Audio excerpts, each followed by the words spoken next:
महाभारत 14। पंचतत्वों का कर्तव्य। व्यास ने कहा, अर्थ और धर्म का अभ्यास करने के बाद जो व्यक्ति द्वैत को सहन करना चाहता है और मोक्ष के सिद्धांत को समझना चाहता है, उसे पहले एक ऐसे गुरु से शिक्षा लेनी चाहिए जिसमें एक अच्छे गुरु के गुण हों। चेतन, अस्तित्व और काल के पांच तत्व अर्थात वायु, अग्नि, जल और पृथ्वी पंच तत्वों के शरीर में विद्यमान हैं। वायु सर्वव्यापी तत्व है। स्पर्शेंद्रिय उसी वायु का रूप है। भौतिक दर्शन के विद्वान को यह समझना चाहिए कि ध्वनि इसी तत्व का लक्षण है। गति वायु का कर्तव्य है। श्वास लेना और छोड़ना उसके रूप हैं। गति का भाव उसका रूप है, स्पर्श उसका अर्थ है। जलना, पकना और प्रकाश अग्नि के कर्तव्य हैं। दृष्टेंद्रिय उसका रूप है। लाल, श्वेत और काले रंग के रूप उसके अर्थ हैं। चिपचिपाहट, कोमलता और चिकनाई इसी प्रकृति के हैं। रक्त, मज्जा और शरीर के बाकी अंग उसके रूप हैं। जीभ, जिसमें स्वाद और गंध दोनों हैं, उसका रूप है। शरीर का सबसे कठोर अंग पृथ्वी से बना है। हड्डियां, दांत और नाखून सभी पृथ्वी के तत्व हैं।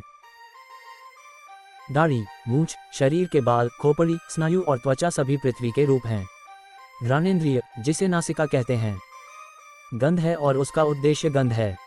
इनमें से पीठ और पृष्ठभाग के गुण उपर्युक्त तत्वों में हैं। तत्वों की क्रिया इन्हीं पांच तत्वों के कारण होती है। मन 9वां है, ज्ञान 10वां है, अमर आत्मा 11वां है, बुद्धि यथार्थ है, मन माया है। जो शरीर में होने वाली क्रिया की कल्पना करता है उसे प्राण क्षेत्र का ज्ञाता कहते हैं। जो ये सोचता है कि यह सारा संसार उसके अधीन है, वह माया नहीं है। परब्रह्म अनुदर्शन। ज्ञानी लोग अपने कर्मों के द्वारा शरीर को शरीर से मुक्त और सूक्ष्म शरीर को सूक्ष्म शरीर से मुक्त पाते हैं। जैसे सूर्य की किरणें एक साथ सर्वत्र विचरण करती हैं, वैसे ही शरीर से मुक्त पुरुष लोकों में विचरण करते हैं। जिस प्रकार सूर्य की किरणें विभिन्न जलराशियों में प्रतिबिंब के रूप में प्रकट होती हैं, उसी प्रकार बुद्धिमान लोग वास्तविक प्राणियों में जीवन का प्रतिबिंब देखते हैं। वे प्राणी जो शरीर से असंबद्ध हैं, जिन्होंने अपने सार को जान लिया है, अपनी इंद्रियों के माध्यम से उसे खोज लेते हैं। मन से उत्पन्न, कर्म से उत्पन्न, रजोगुण से उत्पन्न आत्मा अपने स्वाभाविक स्वभाव को त्याग कर सदैव आत्मा, सत्वगुणी आत्मा के अधीन रहती है। उनके लिए शाश्वत आत्मा महाभूत, अहंकार, पंचतत्व सदैव कर्मों में रत रहती है, अमर है और 7 सूक्ष्म गुणों से युक्त है। मन और बुद्धि के अधीन व्यक्ति अपने शरीर और दूसरे के शरीर को जानता है और स्वप्न में भी सुख दुख का अनुभव करता है। वहां भी वह दुख का अनुभव करता है, वहां भी सुख का अनुभव करता है। वहां भी वह क्रोध और लोभ के अधीन होकर कष्ट भोगता है। वहां भी वह महान अर्थ प्राप्त करता है और आनंद भोगता है। वहां भी वह सोचता है कि वह अच्छे कर्म करके जीवन यापन कर रहा है। यद्यपि वह अत्यंत कठिन गर्भावस्था का अनुभव करता है, वह 10 महीने तक अपनी माता के गर्भ में रहता है, परंतु उसका भोजन भोजन की तरह पचता नहीं है। यद्यपि यह परम अद्भुत आत्मा हृदय में स्थित है, फिर भी काम के गुणों से आच्छादित मूर्ख लोग इसे शरीर में नहीं देखते। जो लोग उस आत्मा के साथ योग विज्ञान का योग करने के इच्छुक हैं, वे बिना श्वास लिए हीरे के समान अमूर्त सत्ताओं को देखने का प्रयास करते हैं। चौथे आश्रम के लिए अनुशंसित सभी क्रियाओं में समाधि सबसे महान है। समाधियों में से चांडिल्य ने समाधि नामक केवल एक योग का उल्लेख किया है। 7 सूक्ष्म तत्वों मन और पंचभूत को समझकर और 7 गुणों वाले परमात्मा का साक्षात्कार करके वह परम ब्रह्म का साक्षात्कार करता है। शरीर कामनारूपी वृक्ष का निवास है। व्यास जी ने कहा, हृदय में कामना नाम का एक विचित्र वृक्ष है। यह आसक्ति के बीज से उत्पन्न होता है। क्रोध और अहंकार इसकी जड़ में प्रबल हैं।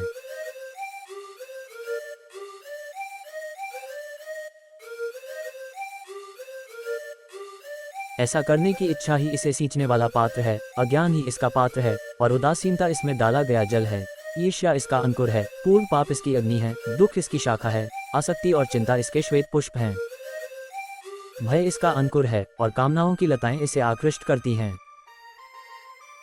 लोभी मनुष्य इसके फल पाने की इच्छा से उस वृक्ष के चारों ओर, जो उत्तम फल देता है, सुगंध की लौ जंजीरों से जकड़ा हुआ कसकर बैठ जाता है।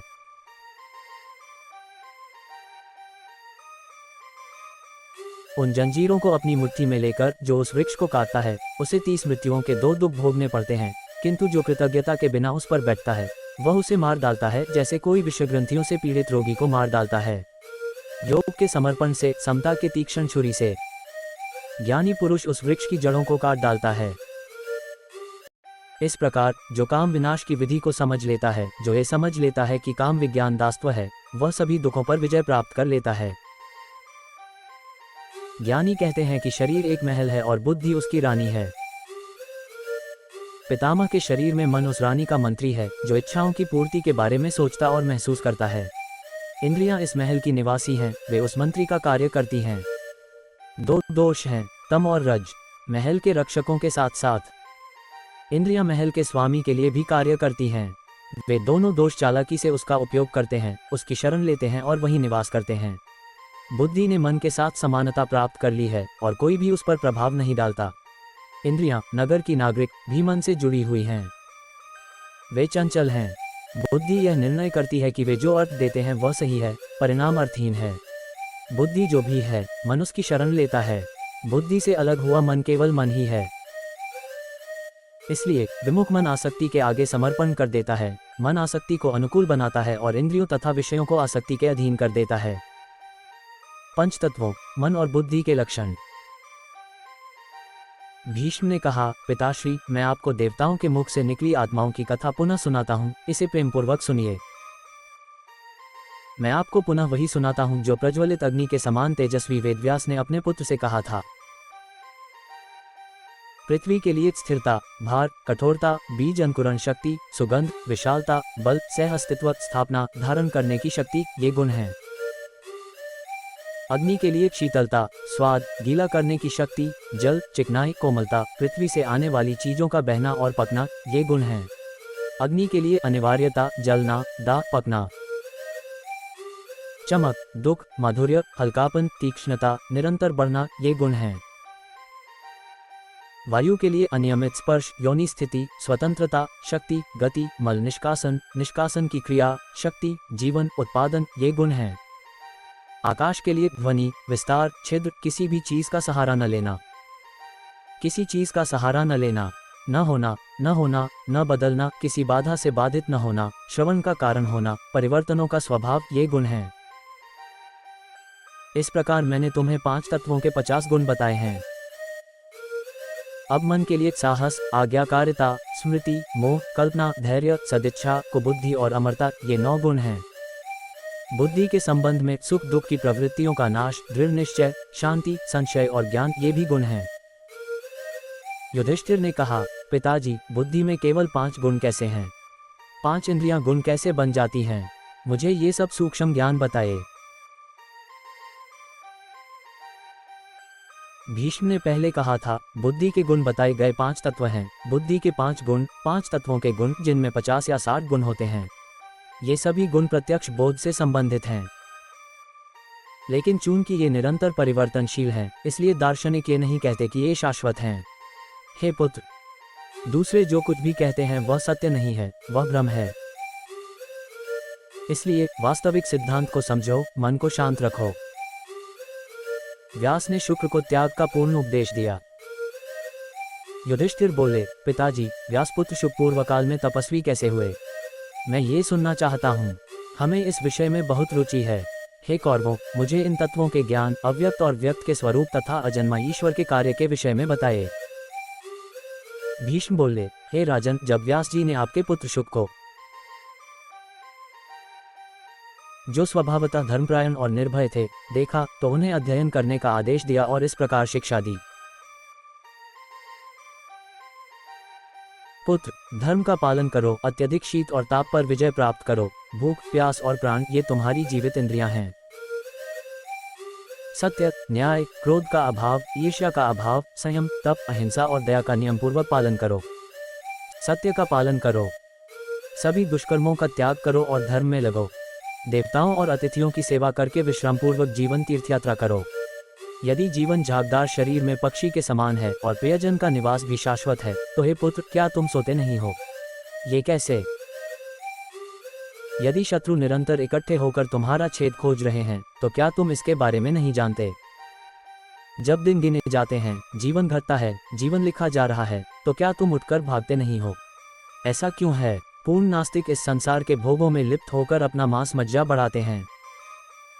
वे भविष्य के सांसारिक मामलों के बारे में गहरी नींद में सोए रहते हैं। जो लोग मोह के साथ धर्म से ईर्ष्या करते हैं और उनका अनुसरण करते हैं तथा पुत्र के मार्ग पर चलते हैं, वे दुख भोगते हैं। परंतु संतोष करो, उपदेशों का पालन करो, उन महान शक्तिवानों की सेवा करो जो धर्म के मार्ग पर चलते हैं। उनसे भाग्य के बारे में पूछो, उनकी शिक्षाओं को समझो जो धर्म को देखते हैं। जिनकी बुद्धि अच्छी है वे अविश्वास के मार्ग पर भटकने वाले मन को वश में करो। आज के सुखों पर दृढ़ मन लगाकर, कल को दूर समझकर, निर्भय होकर, सब कुछ निगलकर, कर्मभूमि के तत्व को न पा सकने वाली मूर्ख बन जाती है। धर्म की दृढ़ता का आश्रय लो और इस स्तर तक उठो। रेशम के कीड़े की तरह जो अपना स्थान नहीं जानता, काम की सुगंधों से घिरा हुआ है। धर्म के नियमों का उल्लंघन करने वाला नास्तिक तट को तोड़ती हुई प्रचंड धारा की तरह बह जाता है, बिना पीछे हटे। काम, क्रोध, मृत्यु, पंचेंद्रिय और जन्म के दुर्भों के जल को पार करो और श्रद्धा की नाव में आस्तिक बनो। समस्त जगत को मृत्यु की चपेट में, वृद्धावस्था से पीड़ित और सभी जीवों को गिरते हुए देखकर धर्म की नाव से उतर जाओ। जब तुम खड़े या लेटे हुए जानते हो कि मृत्यु तुम्हारे लिए आ रही है, तो यदि मृत्यु तुम्हें अचानक निगल जाए तो तुम कैसे सुखी और शांत रह सकते हो? भेड़िए की तरह जो बकरी को ले जाता है। मृत्यु तुम्हें तब तक घसीटेगी जब तक तुम भोगों से तृप्त नहीं हो जाते। उस दीपक को थामे रहो जो धर्म के ज्ञान से बढ़ता है, क्योंकि तुम्हें अंधकार में प्रवेश करना ही होगा। आत्मा अनेक शरीरों में प्रवेश करती है और मनुष्य जन्म में ब्रह्मपद प्राप्त करती है। हे पुत्र, इसकी रक्षा के लिए यह ब्रह्म शरीर काम भोग के लिए नहीं, अपितु यहाँ तपस्या करके मृत्यु के बाद अतुलनीय आनंद भोगने के लिए जन्म लेता है। ब्रह्मपद अनेक तपों के फलस्वरूप प्राप्त होता है। इसे प्राप्त करने वाले को भौतिक वस्तुओं से खिलवाड़ नहीं करना चाहिए। जो व्यक्ति सदैव अध्ययन, तप और त्याग में लगा रहता है, उसे पुण्य कर्मों में मोक्ष प्राप्ति हेतु प्रयत्न करना चाहिए। मनुष्य का जीवन कहे जाने वाले इस घोड़े का शरीर अपनी अस्पष्ट प्रकृति के कारण कालकाष्टति नामक सूक्ष्म रूप वाला है। इसके पास मेद नामक अयाल है जो अल्पकालिक है। ऋतुएं इसके मुख हैं, श्वेत और शाम समान शक्ति वाली इसकी आंखें हैं और मांस इसके अंग हैं। ऐसा घोड़ा वेग से दौड़ता है। यदि तुम इससे फिर से किसी की ओर ध्यान दिए बिना भयंकर गति से दौड़ते हुए देखो, यदि तुम्हारी आंखें किसी और की बात पर ध्यान नहीं देती, तो स्वर्ग का मार्ग समझो और धर्म में अपना मन लगाओ। यहाँ वे लोग हैं जो धर्म से विमुख हैं, अनैतिक आचरण में लिप्त हैं, निरंतर अशुभ कर्मों में लिप्त रहते हैं, दुखी शरीर वाले हैं और अन्यायपूर्ण कारणों से कष्ट भोगते हैं। जो राजा सदैव धर्मपरायण रहता है, जो अपनी प्रजा के साथ, चाहे वह अच्छी हो या बुरी, उचित व्यवहार करता है, वह पुण्य लोकों में प्रवेश करता है। यदि वह स्वयं विभिन्न पुण्य कर्म करता है तो उसे शुद्ध आनंद का अनुभव होता है। जो व्यक्ति गुरुओं के व्रतों का उल्लंघन करता है, उसे मृत्यु के बाद नरक में भयंकर कुत्तों, लोहे की चोंच वाले पक्षियों, शक्तिशाली गिद्धों के झुंड और रक्त चूसने वाले जानवरों द्वारा यातना दी जाती है और उसके शरीर को नोच नोच कर खाया जाता है। जो व्यक्ति आत्मज्ञान प्राप्त व्यक्ति द्वारा बताए गए 10 धार्मिक नियमों का उल्लंघन करता है और असहिष्णुता से कार्य करता है, वह पितरों के लोक असभद्र वन में प्रवेश करता है और महान दुख भोगता है। व्यास जी की शुक्र को सलाह 1। व्यास जी ने आगे कहा, जो व्यक्ति 10 धर्मों का उल्लंघन करते हुए जल्दबाजी में कार्य करेगा, वह जलती हुई वैतरणी नदी में डूब जाएगा, असभद्र वन में उसके अंग कट जाएंगे और परशु वन में उसे बहुत कष्ट सहना पड़ेगा। तुम बड़े बड़े वचन बोलते हो पर परमात्मा को नहीं देखते। तुम्हें पता नहीं कि अंत में मृत्यु आएगी। तुम शांत नहीं बैठते। बड़ा भय उत्पन्न हो गया है, महाशत्रु भयंकर है, सुख के लिए प्रयत्नशील है। मृत्यु के पश्चात यमराज की आज्ञा से तुम्हें वहां ले जाया जाएगा। वह तुम्हारे और तुम्हारे परिजनों द्वारा पहुंचाए गए दुख पर विचार किए बिना ही तुम्हारे प्राण ले जाएगा, उसे रोकने वाला कोई नहीं है। इससे पहले कि काल के अवतार यमराज इधर उधर प्रचंड वायु चलाएं, पहले तो वह तुम्हें अकेले ही बहा ले जाएगा। इसलिए स्वर्ग के मार्ग की तैयारी करो। तुम्हारे पीछे चल रहा अंतर्यामी तूफान अभी भी जारी है। जब महान भय आएगा तब तुम स्तब्ध हो जाओगे, तुम्हारे कान बहरे हो जाएंगे, तुम बहरे हो जाओगे। उसी समय मेरे बच्चे तुम बेचैनी से चलोगे। हे प्रभु, अपने पुण्य कर्मों का फल भोग कर दुखी होने से पहले ज्ञान के भंडार की रक्षा करो, इससे पहले कि बुढ़ापा तुम्हारे शरीर को मलिन कर दे, इससे पहले कि वह तुम्हारे शरीर की शक्ति छीन ले, इससे पहले कि अंताकिया के रोग शरीर को नष्ट कर दें और आत्मा की मृत्यु का कारण बने, महान तपस्या करो। जब चारों ओर से भयंकर रोग मानव शरीर में घुसने लगे तो अच्छे कर्म करने का प्रयास करो। इससे पहले कि तुम्हें केवल अंधकार दिखाई दे, पर्वत शिखरों पर सुनहरे वृक्ष प्रकट होने लगे, मेरे पुत्र अच्छे कर्म करने में शीघ्रता करो। इससे पहले कि दुष्ट साथी और अच्छे दिखने वाले शत्रु प्रकट होकर तुम्हें सही मार्ग से विमुख कर दें। ऐसा धन प्राप्त करो जिससे न राजा भयभीत हो, न डाकू, और जिसे मृतक त्याग न सकें। तुम अपने कर्मों से अर्जित धन को त्याग नहीं सकते, वह उस सुख को प्रकाशित करने वाली किसी भी चीज का उपयोग करेगा। हे मेरे पुत्र, तुम्हें स्वर्ग में जीवन के लिए आवश्यक वह अविनाशी शाश्वत धन अवश्य देना चाहिए जो तुम महान लोगों के लिए पकाते हो। यदि वह नहीं पकाया जाता तो उसी क्षण तुम्हारी मृत्यु हो सकती है। अभी जल्दी करो और पकाओ। माँ, बच्चे, रिश्तेदार, परिचित, प्रियजन, इनमें से कोई भी नहीं पकेगा, पीड़ा लेकर लौटेंगे। मेरे पुत्र, पूर्व में किए गए अच्छे कर्म व्यर्थ हैं और वे स्वर्ग जाने वाले व्यक्ति के साथ जाते हैं। जब शरीर नष्ट हो जाता है तो अच्छे कर्मों से अर्जित सोना चांदी भी बेकार हो जाता है। परलोक में आपके द्वारा किए गए या अधूरे कर्मों का आपके अतिरिक्त कोई साक्षी नहीं होता। ये सब उस व्यक्ति की मन की आंखों से दिखाई देता है जो मानव शरीर छोड़कर उस लोक में जाता है। इस लोक में अग्नि, सूर्य, वायु, ये तीनों शरीर में शरण लिए हुए हैं। वे स्वयं आत्मा द्वारा किए जाने वाले धर्म को देखते हैं, उसके साक्षी हैं। दिन रात सब कुछ को स्पर्श करते हुए वे सर्वत्र भ्रमण करते हैं, दृश्य और गुप्त व्यापार करते हैं। इसलिए अपने धर्म की रक्षा करो। परलोक के मार्ग में अनेक चोर हैं। क्रोधित मक्खियां विकृत रूप धारण करके तुम पर आक्रमण करेंगी। वहां केवल अपने कर्मों की रक्षा करनी होती है, अतः तुम भी अपने कर्मों की रक्षा करो। वहां मनुष्य अपने कर्मों को किसी दूसरे के साथ बांटता नहीं। यहाँ तो अपने ही कर्मों का फल भोगना पड़ता है। जैसे साधारण पत्नियां ऋषियों के साथ तपस्या का फल भोगती हैं, वैसे ही शुद्धात्माएं भी विमानों में यात्रा करके अपने कर्मों का फल भोगती हैं। जो लोग शुद्ध हृदय और पाप से मुक्त हैं, वे इस जीवन में अच्छे कर्म करते हैं, शुद्ध योनि में जन्म लेते हैं और फल भोगते हैं। गृहस्थों के मान की रक्षा करके वे प्रजापति, बृहस्पति या इंद्र के धाम को प्राप्त होते हैं।